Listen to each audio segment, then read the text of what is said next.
এটা হচ্ছে সুগার পাওয়ার রকেট। সাধারণত এটার নাম হচ্ছে সুগার পাওয়ার, কারণ এটা হচ্ছে চিনি এবং পটাশিয়াম নাইট্রেট দিয়ে তৈরি হয়। 65% পটাশিয়াম নাইট্রেট এবং 35% চিনি দিয়ে যদি এই রকেট তৈরি করা হয়, তাহলে এই সাইজের বড় রকেটও মিনিমাম 6 থেকে 10,000 ফিট পর্যন্ত যেতে পারে। এটার কোনো উদাহরণ তুমি কোথায় দেখেছো এটা প্রথম? স্যার, এটা হচ্ছে হামাসের ইসরায়েল উপরে যে রকেট হামলা করে, ওদের কাছে অত রিসোর্সেস না থাকে এবং ওই রকেট ফুয়েলের দাম অনেক বেশি হয়, ওরা এই টাইপের রকেট ফুয়েল ইউজ করে। ওদের 5 থেকে 10 কেজির এই রকেট মিনিমাম 17 থেকে 20 কিলোমিটার পর্যন্ত যাওয়ার সক্ষমতা রাখতে পারে এবং এটা বেশি কম দামি হয় এবং ম্যাস প্রোডাকশন করতে সহজ হয়। এটার এত পরিমাণ রকেট ইসরায়েলের আয়রন ডোমকেও আটকাতে সম্ভব হয়েছে।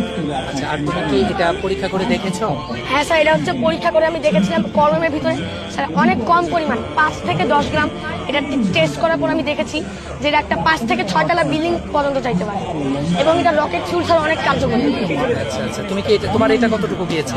স্যার, এরকম টাইপের রকেট স্যার সাধারণত এর চেয়ে ছোট সাইজেরটা আমি টেস্ট করেছি, এটা হচ্ছে হাফ, ওইটা 3 থেকে 4,000 ফিট পর্যন্ত যেতে পারে।